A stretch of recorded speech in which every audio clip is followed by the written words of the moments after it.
Selamat pagi, bertemu kembali.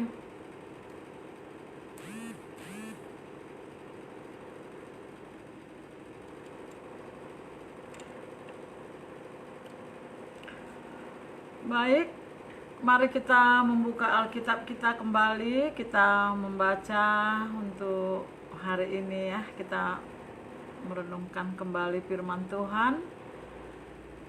Halo Joyce, senang bisa bergabung. Mari kita berdoa sebelumnya. Bapa Surgawi, kami mengucap syukur kepadamu. Engkau yang sudah menciptakan kami dan mengasihi kami. Ketika kami hidup dalam dosa, Engkau mengutus anakmu Yesus Kristus datang untuk menyelamatkan orang yang berdosa. Itulah alasannya ya Tuhan Yesus, sehingga orang seperti kami, seperti aku, bisa mempunyai tujuan hidup yang jelas, mempunyai kepastian. Karena Engkau Allah kami yang mencintai orang berdosa dan menyelamatkannya.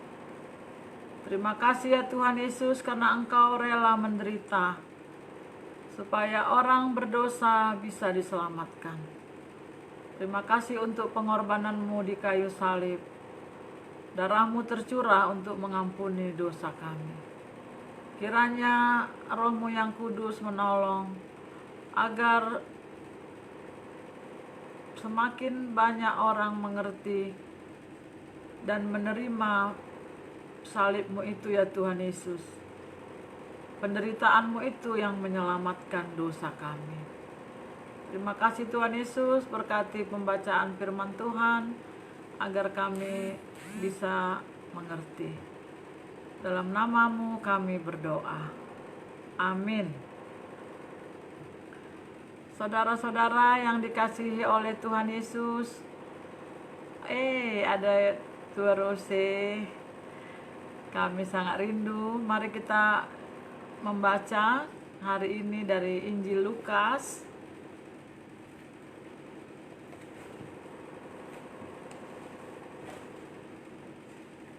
Injil Lukas pasal yang ke-15.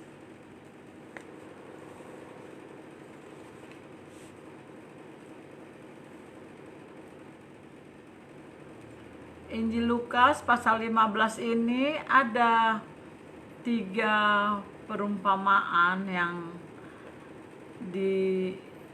digambarkan atau diceritakan oleh Tuhan Yesus, yang kita lihat di sini nanti bagaimana Tuhan Yesus menggambarkan orang berdosa itu. Ya.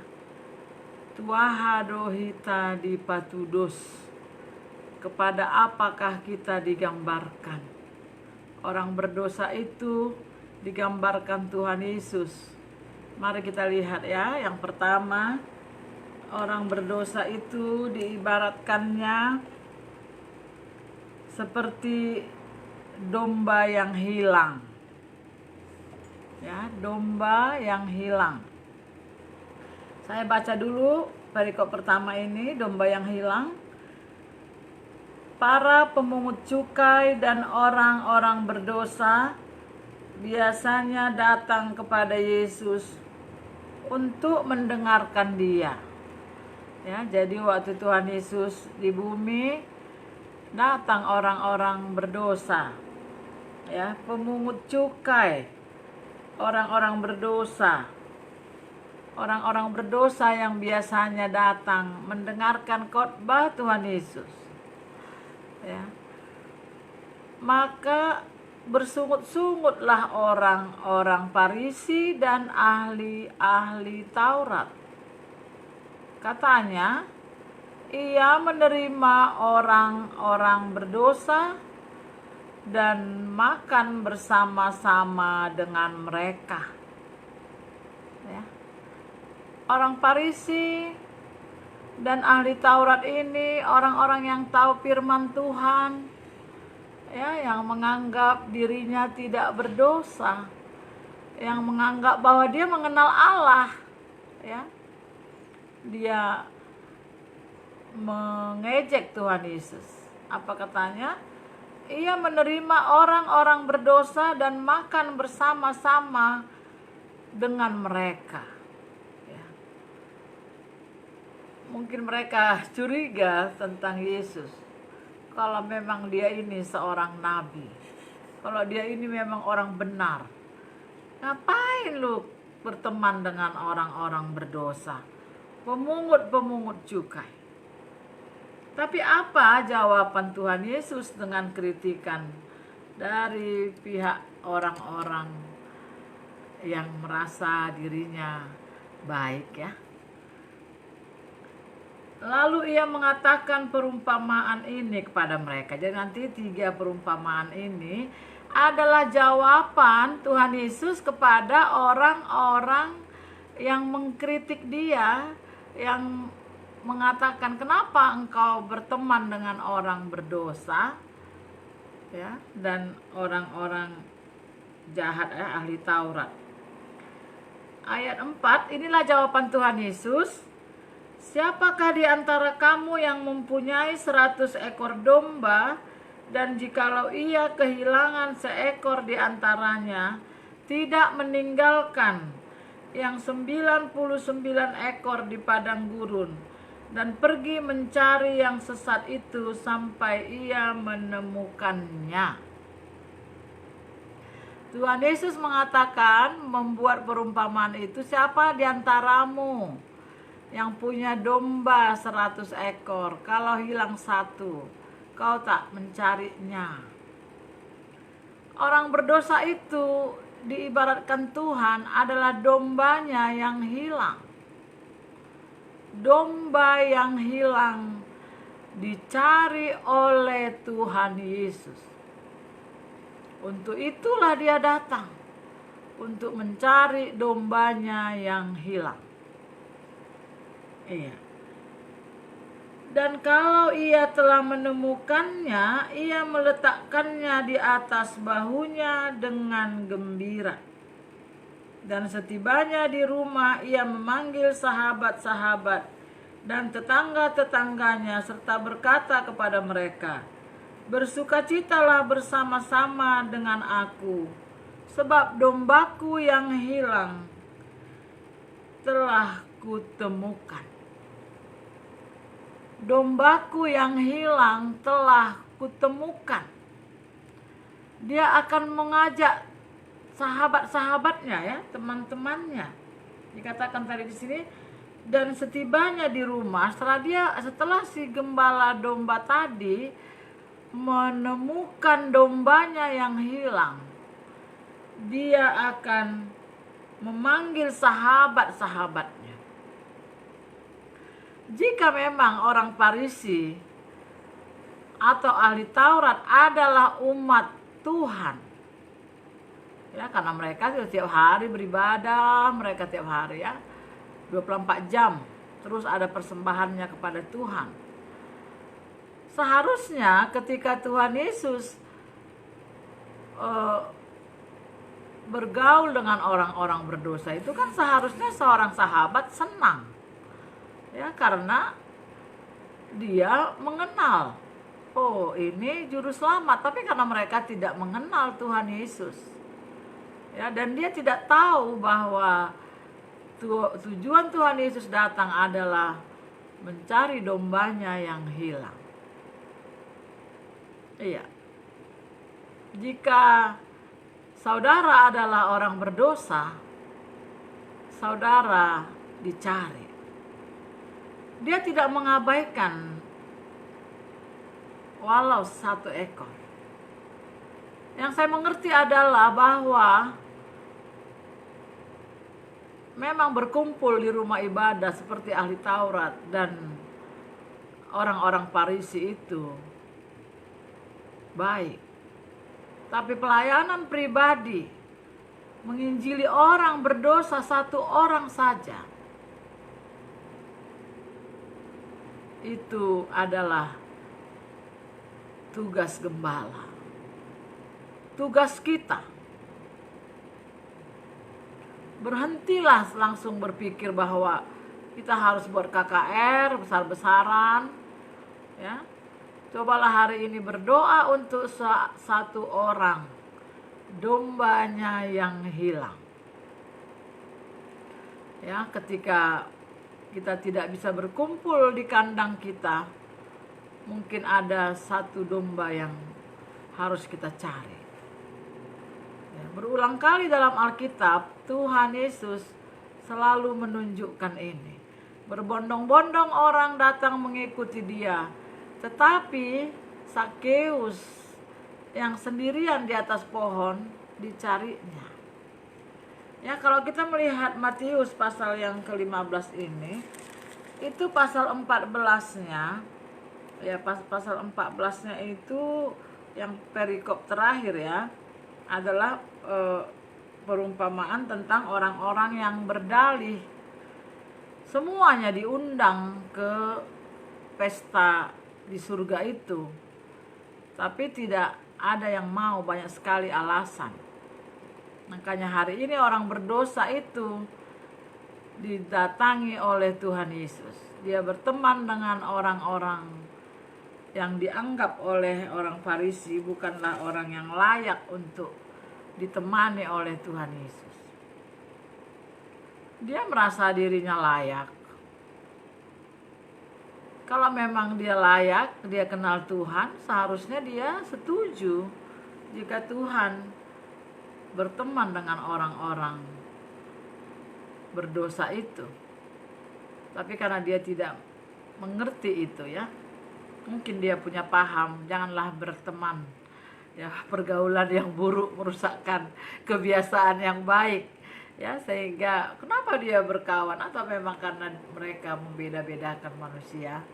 Saya memikirkan banyak hal ya ketika membaca ini.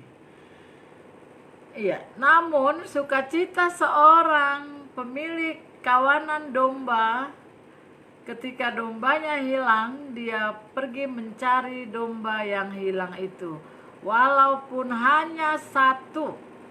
Dan ketika dia menemukannya, dia mengundang teman-teman, "Hei, ngadapo belo buku, ngadapo be dombaku." Ya, seharusnya kalau you adalah temannya Tuhan Yesus, kau akan senang jikalau ada orang bertobat, orang berdosa yang berbalik dari dosa-dosanya.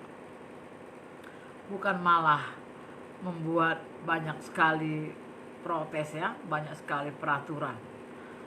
Iya. Saya lanjutkan.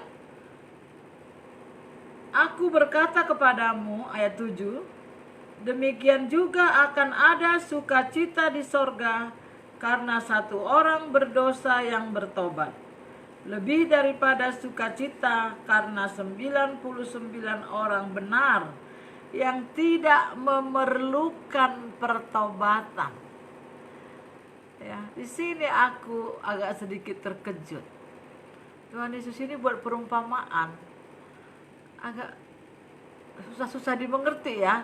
Tapi tadi ada 100 ekor domba, ya, dia hilang satu, dicari, dapat yang satu ini. Tapi yang 99 ini siapa ini? Katanya tidak memerlukan pertobatan. Nggak memerlukan pertobatan karena apa ya?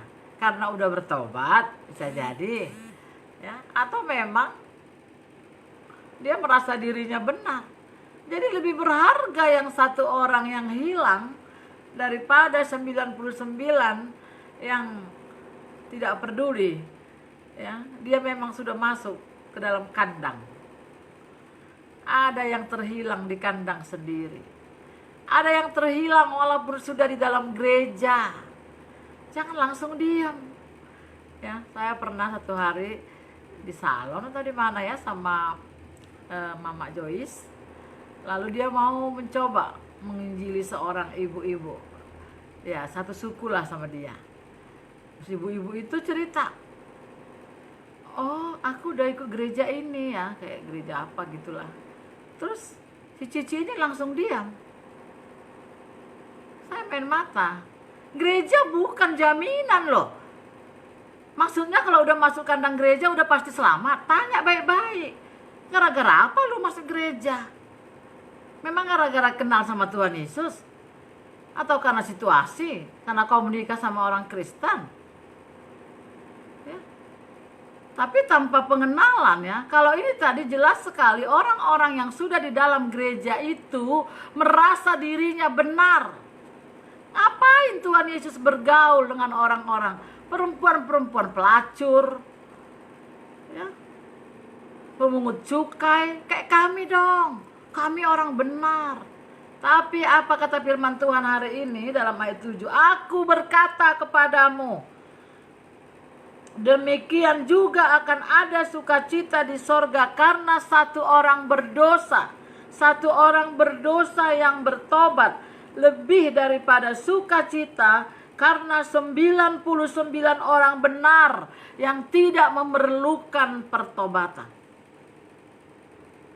Jika kau menganggap dirimu benar, sejak kapan Anda benar? Sejak lahir.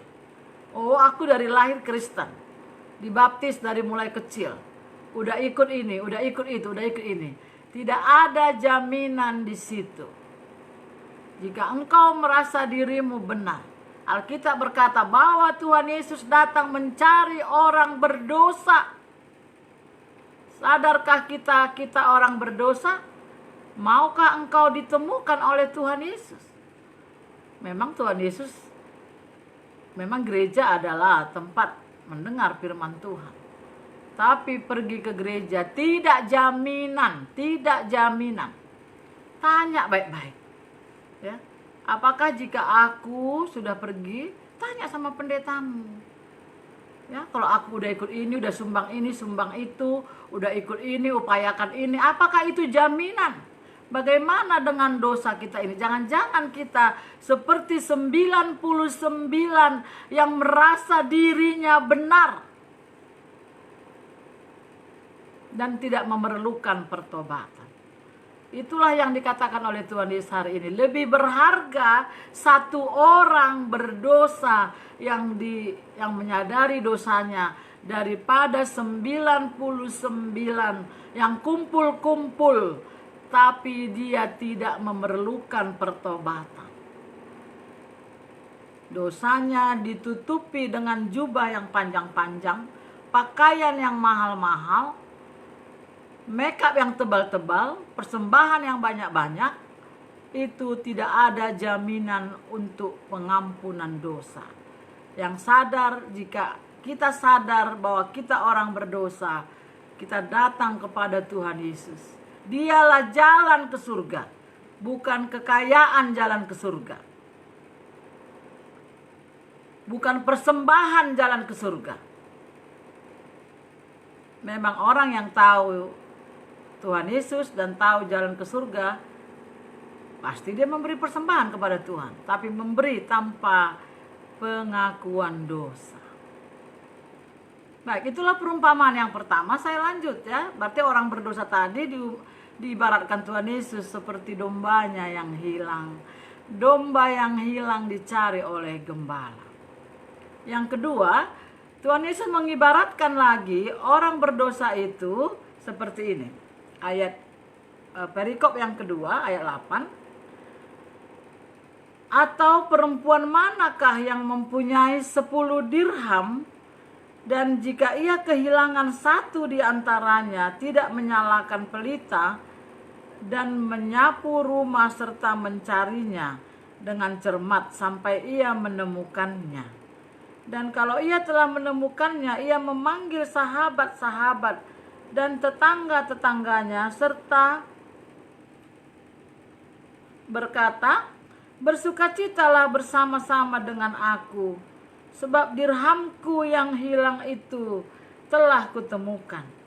Aku berkata kepadamu, demikian juga akan ada sukacita pada malaikat-malaikat Allah karena satu orang berdosa bertobat. Ya, kalau di Injil Matius juga mencatat ini ya. Dia menceritakan ya, dirham itu adalah pemberian dari suaminya yang perempuan ini waktu dia dilamar ya, waktu kita dipinang, suaminya memberikan dia 10 dirham ini ya. Dan ada yang hilang 1. Dia mencari. Inti yang selalu saya pikirkan dalam Lukas pasal 15 ini, Tuhan Yesus datang untuk mencari dombanya yang hilang, mencari dirhamnya yang hilang. Domba bagi orang Yahudi adalah hewan yang sangat berharga ya. Kalau orang Batak mungkin babi ya. Kalau orang Yahudi babi haram.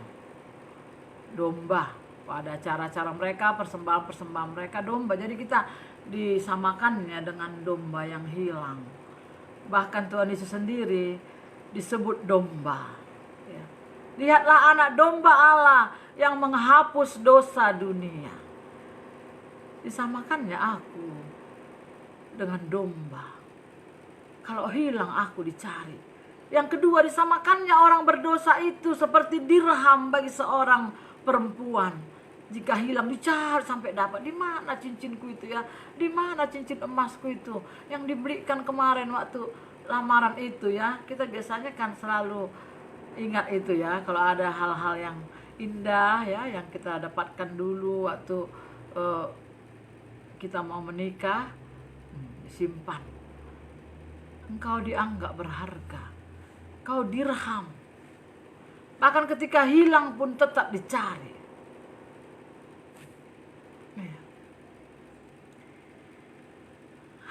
Bagaimana perasaan saudara ketika mendengar itu? Bahwa dia Allah yang datang menjadi manusia, tujuannya untuk mencari dombanya yang hilang, dirhamnya yang hilang. Jangan seperti orang-orang Farisi tadi yang merasa dirinya benar. Padahal kalau memang dia benar, kenapa dia tidak suka ketika Tuhan Yesus berteman dengan orang berdosa? Karena dia merasa dia benar dari dirinya sendiri. Karena hukum-hukum itu, karena Taurat itu, dia tidak tahu bahwa Tuhan Yesus lebih tinggi daripada hukum Taurat. Tuhan Yesus lebih tinggi daripada Musa, lebih tinggi daripada Abraham, lebih tinggi daripada Elia, dari Yohanes Pembaptis. Semuanya hanya mempersiapkan jalan untuk kedatangan Tuhan Yesus, Gembala yang baik itu. Nah, ada cerita yang ketiga dalam Lukas pasal 15 ini, perumpamaan. Kalau tadi diumpamakannya orang berdosa itu dombanya yang hilang, dirham yang hilang bagi seorang perempuan. Ini yang ketiga ini, diumpamakannya orang berdosa itu seperti anak yang hilang. Dombaku hilang, masih bisa aku tidur. Biarlah situ. Biar nanti bapak yang cari. Ya, pernah domba kami hilang. Udah malam gak dapat. Biarlah. Kalau emas yang hilang ya sudahlah. Mungkin udah gak rezeki, nanti kita cari lagi. Tetapi kalau anakmu hilang, bisakah kau tidur? Orang berdosa itu bagi Tuhan Yesus seperti anak yang hilang.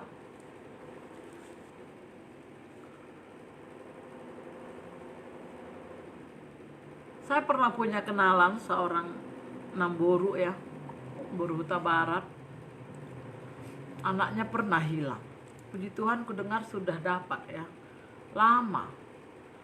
Puluhan, ya bertahun-tahun kayaknya.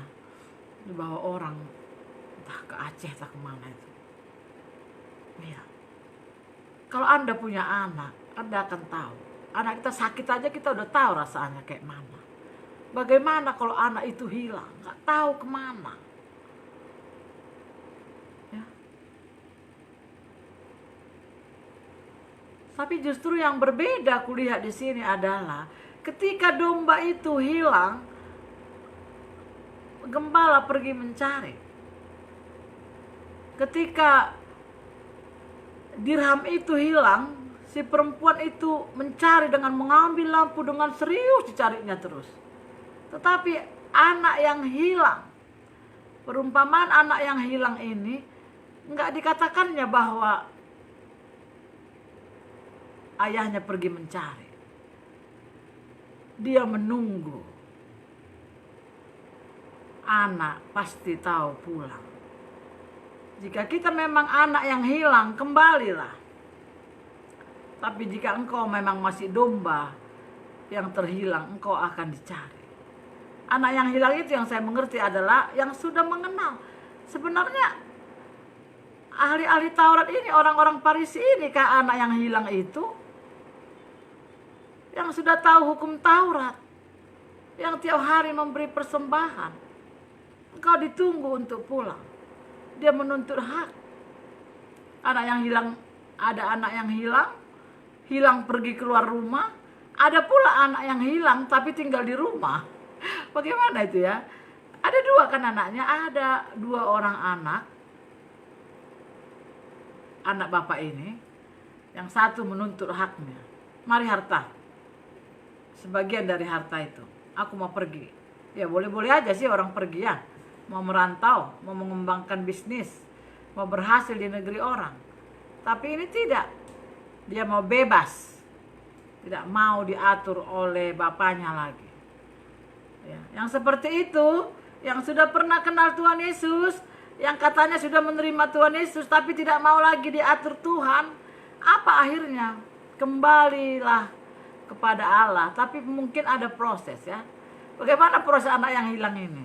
Kelaparan dulu dia. Kelaparan. Udah kelaparan, cari kerja, usaha dia. Hartanya udah habis. Cari kerja dia, cuman dikasih menjaga babi. Tadi saya katakan orang Yahudi itu haram babi. Tapi jika seorang anak yang sudah mengenal jalan ke surga, yang sudah mengenal cerita Tuhan Yesus, meninggalkan bapaknya, pergi, maka keadaannya akan lebih buruk. Di kandang babi itulah dia kelaparan. Mau dimakannya nasi babi, jangan makan, kata pemilik ternak-ternak itu ya. Ngeri ya. Padahal di rumah bapaknya yang enak-enak, pekerja bapaknya pun banyak. Syukur kepada Tuhan. Anak yang hilang itu merenungkan, jauh lebih baik aku pulang ke rumah bapak. Dan dia tahu bahwa bapaknya pasti menyambut dia ya. Bapaknya merindukan dia. Bapaknya setiap hari menanyakan tentang dia. Misal ada orang pulang dari kota, kau lihat anakku? Anakku, si bungsu, si pudanku. Pergi dia, dibawanya hartaku. Maka dia masih hidup di sana. Dia menunggu. Pulanglah anakku. Aduh, aku gak bisa nyanyi. Bapak rindu bertemu. Pulanglah bapak, pulanglah anak itu.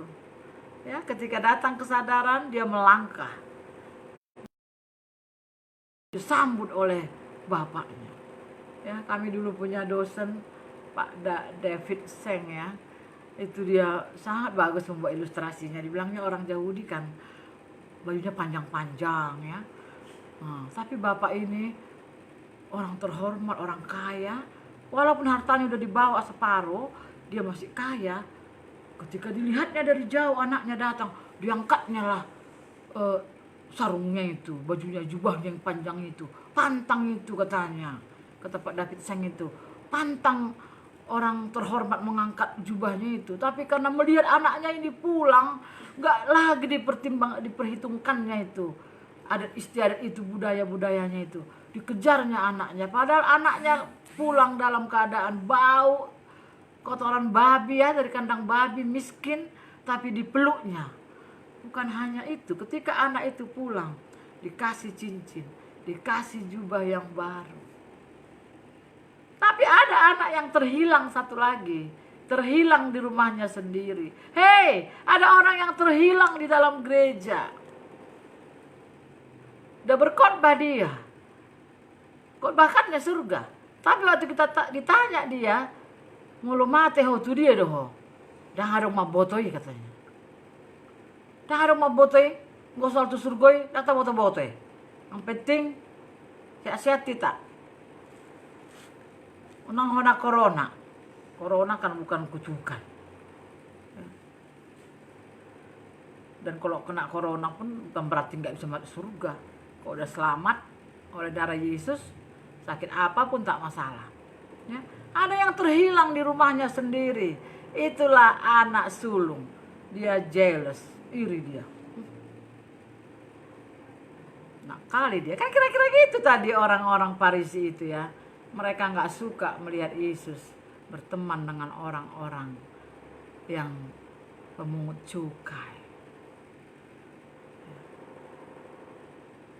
3 hal ini diceritakan Tuhan Yesus pada Lukas pasal 15. Domba yang hilang kucari, dirham yang hilang kucari, anak yang hilang kutunggu kau pulang. Pulanglah, Bapa rindu bertemu.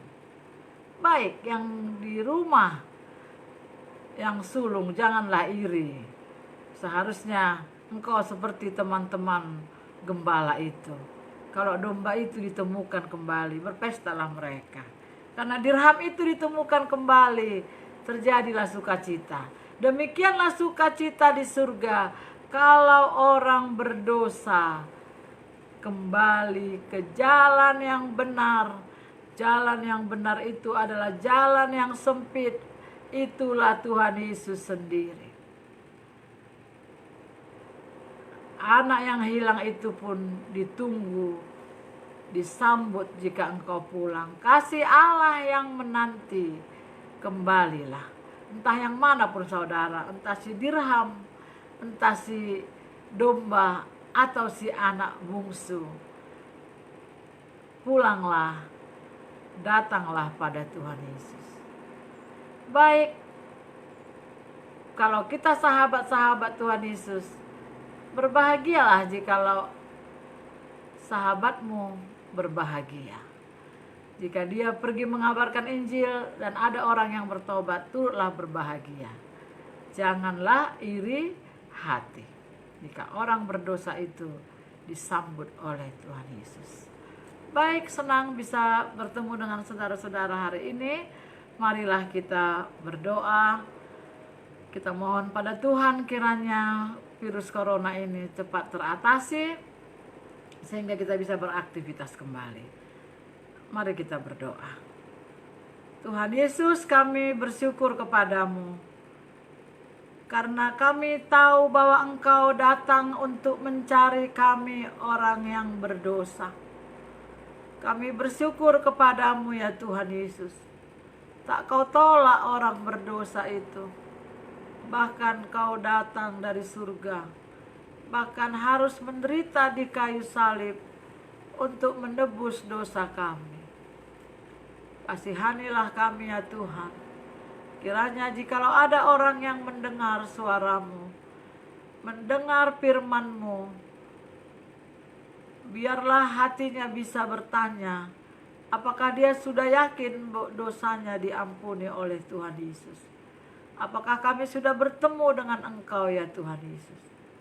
Jikalau kami sudah menjadi anak-Mu, jikalau ada orang yang sudah menjadi anak Tuhan Yesus, tetapi sekarang dia pergi melangkah mencari kebebasan, kiranya Engkau sendiri yang akan mengirim kelaparan dan mengirim penderitaan sehingga akhirnya dia kembali dan menyadari bahwa bersama Yesus jauh lebih baik. Itulah kebahagiaannya. Terima kasih ya Tuhan Yesus, kami terus berdoa, lindungilah kami, lindungilah umat-Mu, kasihanilah kami orang yang lemah ini, kirimlah obat untuk kami ya Tuhan, obat antivirus corona, supaya kami bisa sehat. Berkati orang-orang yang terus memikirkan obat itu, mengerjakannya. Engkaulah yang memberkati. Terima kasih ya Tuhan Yesus, kiranya Engkau juga menolong pemerintah kami, presiden kami Pak Jokowi, supaya dia bisa memutuskan yang terbaik untuk bangsa kami. Terima kasih ya Tuhan Yesus, segala kebijakannya kiranya Engkau yang menolong, supaya itu untuk kebaikan bangsa kami. Dalam nama Tuhan Yesus Kristus kami berdoa. Amin. Selamat siang.